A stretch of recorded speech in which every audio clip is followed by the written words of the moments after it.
हरे कृष्णा। व्रत यानी संकल्प या दृढ़ निश्चय। हमारी संस्कृति में व्रत और उपवास का महत्व हम अच्छी तरह से जानते हैं। यहाँ तक कि सभी धर्मों में व्रत और उपवास का महत्वपूर्ण स्थान है। व्रत का लक्ष्य है हमारे मन और चेतना को भगवत भक्ति में लगाना। इसी उद्देश्य से एकादशी के व्रत का पालन किया जाता है।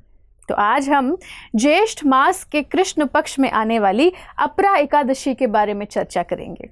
तो एक बार युधिष्ठिर महाराज भगवान कृष्ण के पास जाते हैं और उनसे याचना करते हैं कि वे उन्हें विस्तार पूर्वक ज्येष्ठ कृष्ण एकादशी के बारे में बताएं। तो ये सुनकर श्री कृष्ण कहते हैं कि इस प्रश्न से पूरे जगत का मंगल होगा।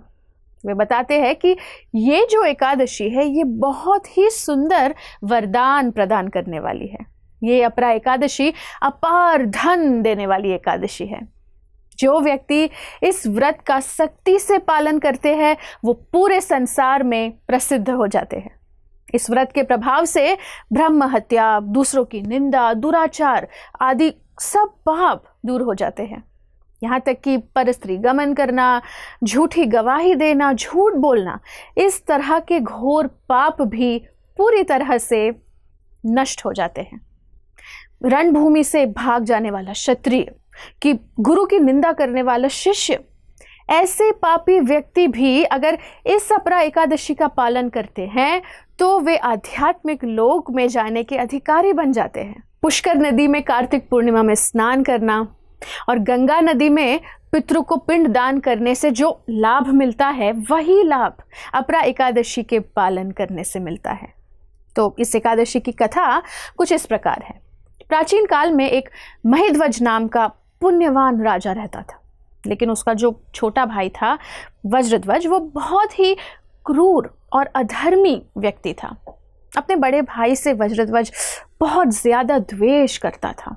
इसी ईर्ष्या के प्रभाव से उसने एक दिन अपने भाई की हत्या करके उसके शरीर को एक पीपल के पेड़ के नीचे गाड़ दिया। इस अकाल मृत्यु से राजा प्रेत आत्मा के रूप में उसी पीपल पर रहने लगा। तो एक दिन अचानक धौम्य नामक ऋषि उस स्थान से गुजर रहे थे। तो उन्होंने उस प्रेत को देखकर अपने तपोबल से वो समझ गए कि क्या कारण से इसे प्रेत बनना पड़ा। करुणामय होकर उन ऋषि ने उस प्रेत को वृक्ष के नीचे उतारा और उसे परलोक विद्या का उपदेश दिया।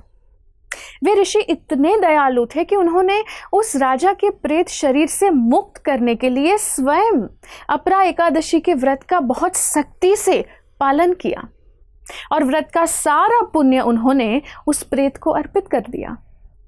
इस पुण्य के प्रभाव से राजा महिध्वज की प्रेत योनि से मुक्ति हो गई। ऋषि को धन्यवाद व्यक्त कर राजा दिव्य देह धारण करके स्वर्गलोक चले गए। तो प्रत्येक एकादशी का व्रत हमें सिर्फ एक ही लक्ष्य से करना चाहिए, भगवान श्री कृष्ण की प्रसन्नता के लिए। एकादशी व्रत के पालन का अर्थ है कि हमें भक्तिमय कार्यों को बढ़ाना चाहिए, भक्ति में उत्साह को बढ़ाना चाहिए, जैसे कि श्रवण करना, कीर्तन करना, भगवान का नाम जप करना, भक्तों का संग लेना। इस प्रकार से इस एकादशी व्रत का पालन करके हम कृष्ण की कृपा के अधिकारी बन जाएंगे।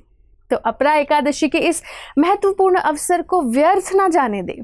पूरी श्रद्धा और निष्ठा से इस व्रत का अनुपालन अवश्य कीजिए। आप सभी को अपरा एकादशी की बहुत बहुत शुभकामनाएं। धन्यवाद। हरे कृष्णा। ऐसे ही और भक्तिमय कार्यक्रमों के लिए देखिए हरे कृष्णा टेलीविजन और इसे प्राप्त करने के लिए आप अपने केबल अथवा DTH ऑपरेटर से संपर्क करें तथा और अधिक जानकारी के लिए आज ही डायल करें 7666 839 839।